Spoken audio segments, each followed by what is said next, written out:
Hello, நமஸ்காரம். இன்னைக்கு வடிப்பாக்கம் சுந்தரி மம்மியத்து கிச்சனில் ஒரு பால் பாயசம் எப்படி பண்ணுறது அப்படிங்கிறத தான் பார்க்க போகிறோம். பண்டிகை எல்லாம் வருது. அதுக்கு அடிக்கடி நம்ம பாயசம் ஏதாவது மாற்றி மாற்றி வேறு வேறு பாயசம் பண்ணுவோம்.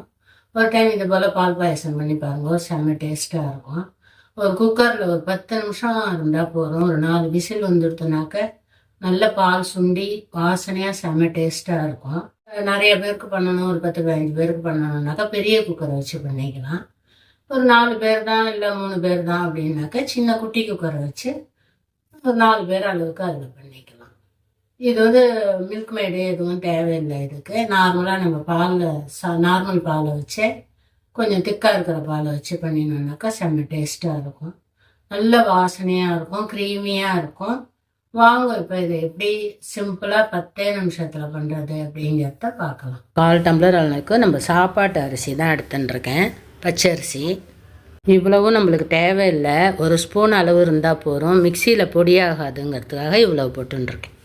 இதை ஒரு 2 தடவை நல்லா களைஞ்சிட்டு ஒரு 5 நிமிஷம் தண்ணியை வடிச்சிட்டு அப்படியே வச்சிடலாம். மிக்சியில் போட்டு சும்மா ஒரே ஒரு சுற்றினா போதும். இது போல் 1-2 உடஞ்சா போதும். ரொம்ப மாவாக அரைக்க வேண்டாம். அரிசியை உடைக்காமல் முழு அரிசியாக கூட போட்டுக்கலாம். அதுக்கப்புறமா வெந்ததுக்கப்புறம் கரண்டியால் நல்லா மசிச்சு விடணும். இது போல் பண்ணிட்டோம்னாக்கா ஒத்தாப்பில் இருக்கும் பார்க்குறதுக்கு. நம்ம போட்ட அரிசி எல்லாத்தையும் எடுத்தோம்னா சக்கரை பொங்கலாட்டம் ஆகிடும். அதனால் ஒரு ஸ்பூன் அளவுக்கு எடுத்துட்டா போதும். இப்போ இந்த குக்கர்லேயே ஒரு 1/2 லிட்டர் அளவுக்கு நான் பால் விட்டுருக்கேன். அதுக்கு மேலே விட வேண்டாம். அதுக்கு மேலே விட்டோம்னா ரொம்ப பொங்கி வழிய ஆரம்பிச்சிடும். அப்புறம் தேவைன்னா எவ்வளோ வேணால் விட்டுக்கலாம். இப்போ இதில் 1/2 லிட்டர் பால் விட்டுருக்கோம். இது போல் உயரமான குக்கராக எடுத்துக்கோங்க, அப்போ தான் பால் பொங்கி வழியாமல் இருக்கும். ரொம்ப ஹைட்டு கம்மியாக இருந்ததுனாக்கா பாலெல்லாம் பொங்கி வழிஞ்சிரும். அதுபோல் அலுமினிய குக்கரில் தான் பண்ணணும் இதை, இல்லாட்டா அடி பிடிச்சிரும். இதில் ஒரு சிட்டிகை அளவுக்கு குங்குமப்பூ போட்டுக்கலாம். குங்குமப்பூ இருந்தால் போட்டுக்கலாம், இல்லாட்டா போட தேவையில்லை. பால் பொங்காமல் இருக்கிறதுக்கு அதில் ஒரு குட்டி ஸ்பூன் போட்டுக்கலாம். போட்டுட்டு குக்கரை மூடி வெயிட்டை போட்டுட்டு அடுப்பை சிம்மில் வச்சு தான் வேக விடணும். மீடியத்துலலாம் வச்சோம்னாக்கா பால் பொங்கிடும். அதனால் சிம்மில் வச்சே வேக விடுங்க. இது ஒரு 4 விசில் வர அளவுக்கு விட்டுக்கலாம். இது ஒரு 3-4 பேர் தாராளமாக சாப்பிடலாம். நிறைய பேருக்கு பண்ணணுன்னாக்கா பெரிய குக்கரை வச்சு அதுக்கு தகுந்த அளவு போட்டு பண்ணிக்கலாம்.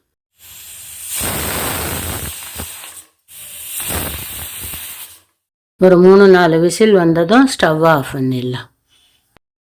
இந்த சைடில் இருக்கிறது எல்லாத்தையும் நான் எடுத்து அந்த பாலோட கலந்துக்கலாம், அந்த ஏடு எல்லாத்தையும் எடுத்து. இப்போ நல்லா வெந்தெடுத்து பார்க்குறதுக்கே எப்படி கலரே சேஞ்ச் ஆகிருக்கு பாருங்க. நல்ல வாசனையாகவும் இருக்கும். இப்போ நல்லா வெந்தெடுத்து இந்த நம்ம போட்ட அரிசியெல்லாம் மாவாட்டம் எடுத்து அப்படி உங்களுக்கு வேகாத மாதிரி இருந்தது அப்படின்னாக்க அடுப்பை சிம்மில் வச்சுட்டு ஒரு 2-3 நிமிஷத்துக்கு நல்லா கொதிக்க விட்டோம்னாக்க நல்ல மாவாக வெந்துடும். இது போல் குக்கரில் பால் பாயசம் பண்ணுறதே நல்ல வாசனையாக இருக்கும். பால் பாயசம் குக்கர் மூடியை திறந்துட்டு ஒரு 2 நிமிஷத்துக்கு அடுப்பில் வச்சு கொதிக்க விட்டோம்னாக்கா இன்னும் நல்லா பால் சுண்டி இன்னும் செம வாசனையாக இருக்கும். இந்த ஸ்டேஜில் பால் போகாத மாதிரி இருந்தால் பால் கூட கொஞ்சம் சேர்த்துக்கலாம். நம்ம விட்ட பாலும் சேர்ந்து நல்லா கொதிக்கிறது அந்த ஓரங்கள்லாம் நல்லா ஏடு கட்டேண்டு நல்லா க்ரீமியாக இருக்கும் பார்க்குறதுக்கு. பாலும் சுண்டுறதே இன்னும் நல்ல வாசனையாக இருக்கும். கலரும் கொஞ்சம் சேஞ்சாக இருக்கும். எவ்வளோக்கு எவ்வளோ பால் சுண்டுறதோ அவ்வளோக்கு அவ்வளோ வாசனையாக இருக்கும். கொதிச்சு நல்ல திக்காக எடுத்து நல்லா வேகம் வந்துடுது அரிசி. நல்ல திக்காக கலரும் சேஞ்ச் ஆகிருக்கு. இந்த ஸ்டேஜில் ஸ்டவ் ஆஃப் பண்ணிக்கலாம். ஸ்டவ் ஆஃப் பண்ணிவிட்டு ஒரு நிமிஷம் கழித்து அந்த சூடு இருக்கும்போதே நம்ம சர்க்கரையை சேர்த்துக்கலாம். நான் வந்து ப்ரௌன் சுகர் தான் போட்டுருக்கேன். உங்களுக்கு நல்ல விலையேறின பாயசம் பால் பாயசம் வேணும்னாக்க நீங்கள் ஒயிட் சுகர் கூட போட்டுக்கலாம். நான் ரொம்ப ஒயிட் சுகர் யூஸ் பண்ணதுனால நான் ப்ரௌன் சுகர் போட்டுருக்கேன். உங்களுக்கு எது சௌகரியமோ அதை போட்டுக்கோங்க. இப்போ இதில் 2-3 ஏலக்காயை பொடி பண்ணி போட்டு நல்லா கலந்து விட்டுடலாம்.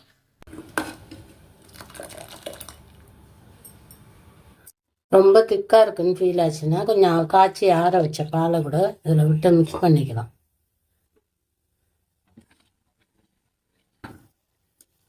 கரெக்டாக இருக்குது. இந்த அளவு இருந்தால் போதும். இப்போ இந்த பாயசத்தை வேற ஒரு கிண்ணத்துக்கு மாற்றின்ட்டு முந்திரி பருப்பு திராட்சை எல்லாம் வறுத்து போட்டுக்கலாம். 1 ஸ்பூன் அளவுக்கு நெய் விட்டுக்கலாம். 3 முந்திரி, 3 பாதாம். முந்திரி சேர்ந்ததும் திராட்சை போட்டுக்கலாம்.